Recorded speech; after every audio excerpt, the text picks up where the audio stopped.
Hi, everyone. This is Ali Hussein Kasim of Ali Talks Tech. In this week's weekly roundup of tech news across Africa and the world, we're covering a couple of interesting stories. First, Flex Money, which is a mobile, rather, uh, money transfer organization covering quite a number of countries in Africa and across the world, and what they're doing in this space. Then I'll cover Lorry Systems valuation reset, a case study in potentially how African logistic tech will evolve. I'll then speak to Kenya's gig economy and how this could be what powers the future of work in Kenya. Then we talk about Visa's continued strategic power play with the partnership between with them and two fintechs in different spaces, but in this particular case, covering the Middle East and North Africa region, or otherwise known as MENA. Last, we covered Rwanda versus Nairobi. Is this potentially a blueprint for regional financial services centers? Great. So let's speak to my first story, Flex Money. So a couple of days ago, as I was driving back home, I saw this interesting billboard by a cross-border mobile money transfer service called Flex Money. So I knew the CEO. I mean, this this billboard really sort of got my attention because it spoke to ease of cross-border money transfer across Africa. It spoke to cost-effective transfers. It spoke to seamless USSD using USSD mobile money transfer. So what did I do? I called the guy, had a conversation, and he told me, and I want to read from their brochure that he sent to me, a virtual brochure. With operations in 100 countries and direct integrations with platforms like M-Pesa and MTN Mobile Money, Flex ensures last mile settlements, last mile. Even in remote areas, their B2B2C model connects over 50 international money transfer operators with payout rails across Africa and Asia. It stands out for zero fee transfers to countries like Uganda and Tanzania, instant mobile and bank payouts, competitive exchange rates to maximize value. So, Ali being Ali, what did I do? I said, okay, come on, guy. You're kidding me on this one. Yeah, I said, try it. Who do you want to send money to? I said, well, I have a friend who is based in Ghana, and I'd wanted to buy him a drink when I was in Ghana a couple of weeks ago, and I wasn't able to. So, can I send him some money? I said, yes. How much do you want to send him? 500 bob. All right, remove your phone, dial *235. I followed the clear path. It took me less than 5 minutes for me to finish the transaction and for me to confirm to my friend, through my friend, that he actually received the money. This was for me quite interesting, even for me in the fintech ecosystem. This seamless ability to transfer money from Kenya to Ghana instantaneously. The question is, I didn't ask how much, what is the limit that I could send. So my supposition is possibly that I could send up to 300, rather up to 500,000 Kenya shillings, which is the M-Pesa limit per day. But maybe that is something I'll probably ask Riaz, who is the CEO of this company. Probably invite him for one of my podcasts. But what does this mean for fintech, for financial services across Africa? First, this is no apps. There's actually no app in this conversation. It's just a USSD. So the unbanked sort of people who don't have smartphones across Africa can actually do this very seamlessly. small traders cross-border, Kenya, Uganda, can start trading seamlessly because these guys probably deal with very small amounts. Now, we are starting to see very interesting conversations going on because with approvals from central banks across Africa, enabling this interconnection and interoperability between different systems, it will open up amazing opportunities for intra-Africa trade. A lot of this trade is actually small to medium-sized traders. And most of the time we are speaking about dollars and stuff like that. The last thing I want to say about this is the fact that even before I finished that transaction, it told me for my 1 shilling, I will get my contact in Ghana will get this amount of CDs. So that obviously creates for me a level of transparency in terms of engagement. So I wish Flex Money all the best in terms of how they expand and operate across the continent and beyond. My next story is about Lori, which is an interesting play. Lori is supposed to be in what is known as the African logistics tech ecosystem. Now, interesting story. They have just raised $2 million on a $5 million valuation. Now, let's unpack that for 1 minute. $5 million is not small money for any organization. I mean, to give you context, $5 million is 5 million times 129 shillings. So that's about 700 plus million shillings. That's not. There are some companies on the Nairobi Stock Exchange that are not valued at that amount. But let's unpack it a little bit more. A couple of years ago, Lori's valuation was $120 million plus. Yeah, you heard me right. From $120 million to $5 million valuation. What has happened? What's going on? Oh, they have raised a total of $46 million. That includes this $2 million valuation. So what's really going on? I mean, let's unpack further that you have two other competitors of Lori, Kobo 360 and Sendi in Kenya, who have gone belly up. There are several factors. Obviously, investors are getting to the point where they're starting to say, no.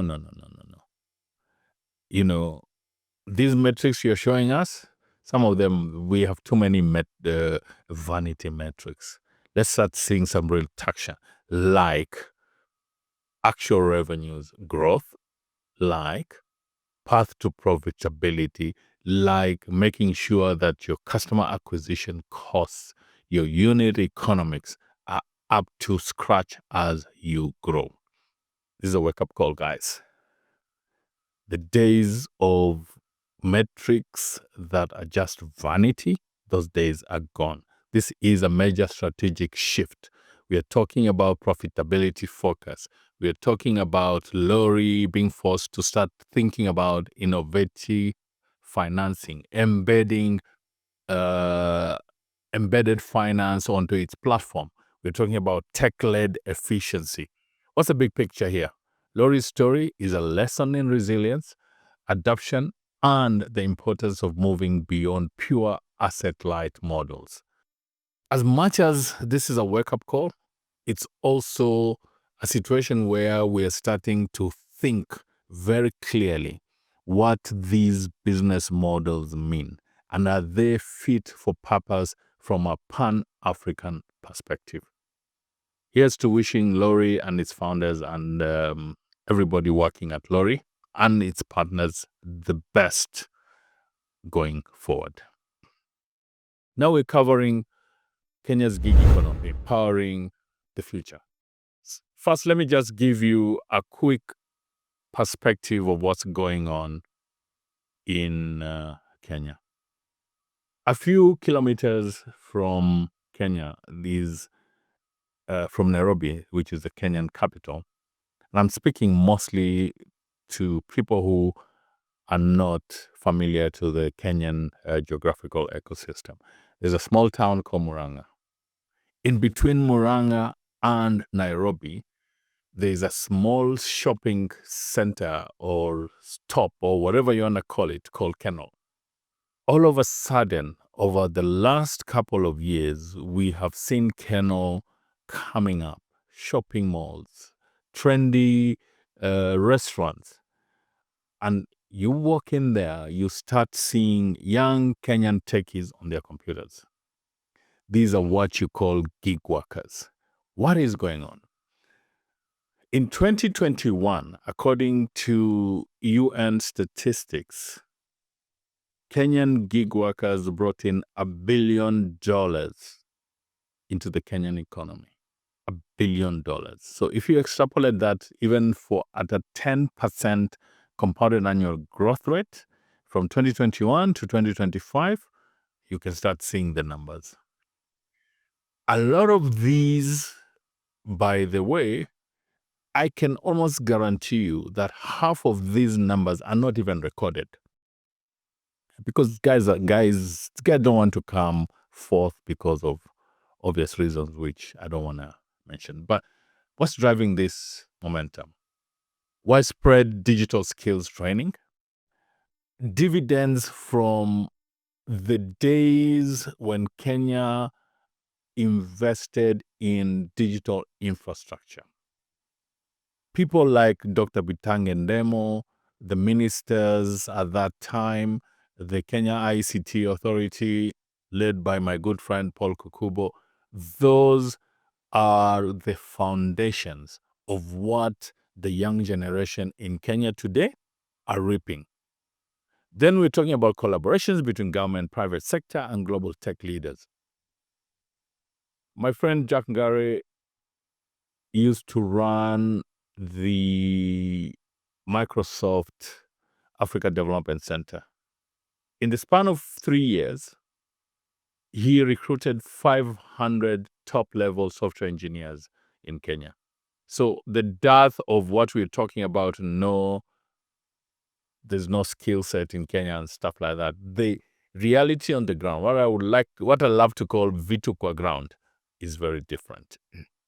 So inclusivity, innovation thinking, a highly educated workforce, fluent in English, is driving this particular growth. This matters because we are starting to see some very interesting perspectives across the tech world, where 3 two-man teams are setting up companies and averaging $100 million of annual recurring revenue. Will this sort of numbers hit Kenya, hit Africa? I have absolutely no doubt. But what will make this happen? What will make it even more possible or plausible is the right policy interventions and engagements. So a couple of days ago, I was involved in an interesting meeting convened by the Kenya ICT Action Network, KICTANET. Full disclosure, I chair the board of trustees at KICTANET and our partners GIZ, where we brought in and convened key stakeholders across the Kenya government, private sector, academia, and the young tech entrepreneurs and innovators themselves. And the main reason for this coming together was to discuss the gig economy and how we can create the right policy environment for it to thrive and grow. So, Gen Zs, Gen Alphas, the future is yours. We're only here to help. And we hope we will do our best to ensure that we help. Now we look at Visa's strategic power play and how it is potentially redrawing Africa's fintech. Now, for those who know me and for those who follow my conversations, especially on LinkedIn and on YouTube, you know that I've talked about Visa's strategy and Mastercard. These are the two big card and payment players, global payment players who are sort of in this space in Africa, in the fintech and financial services space. Visa's strategy seems mostly to bring on board and partner with fintechs mostly. Mastercard seems to focus on the mobile money players, MTN, Airtel Money, M-Pesa. Although there is a cross sort of strategy because Visa also has a partnership with M-Pesa, there seems to be that Visa really focuses on fintechs. The Africa Fintech Accelerator, recent one, has just brought on board and partnered with Connect, which is Northern Africa Fintech, and Paytic, which is also a Northern Africa Fintech. The key takeaways for these two to come on board with a Visa partnership is simply one, strategic partnerships, not just products. Africa's fintech leaders are starting to appreciate and understand that they need global players to partner with, like Visa and MasterCard. And we're talking about compliance, scalability, and contextual understanding. So these are the key reasons why these partnerships are coming together. And I look forward to seeing more global players partnering, not just acquiring or investing, but partnering with Africa financial services and fintech players. Lastly, I am looking at Rwanda and how Rwanda's bold capital market strategy is starting to pay serious dividends. With niche plays in green bonds, blockchain-friendly policies, and regulatory agility, Kigali is starting to attract serious attention of investors.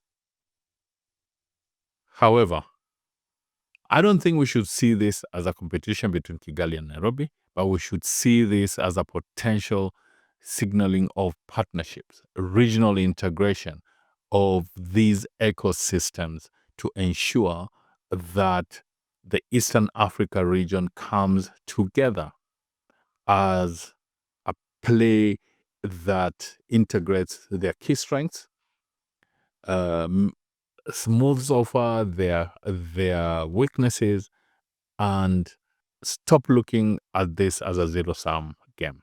My perspective is that the future of African fintech finance isn't just about standalone hubs. It's about networked ecosystems. Nairobi can retain its leadership if it partners with Kigali, not compete, co-creating a capital market that attracts global investment through unity, not fragmentation. My final thought is that Africa's financial evolution has entered a new phase. Less hype, more execution.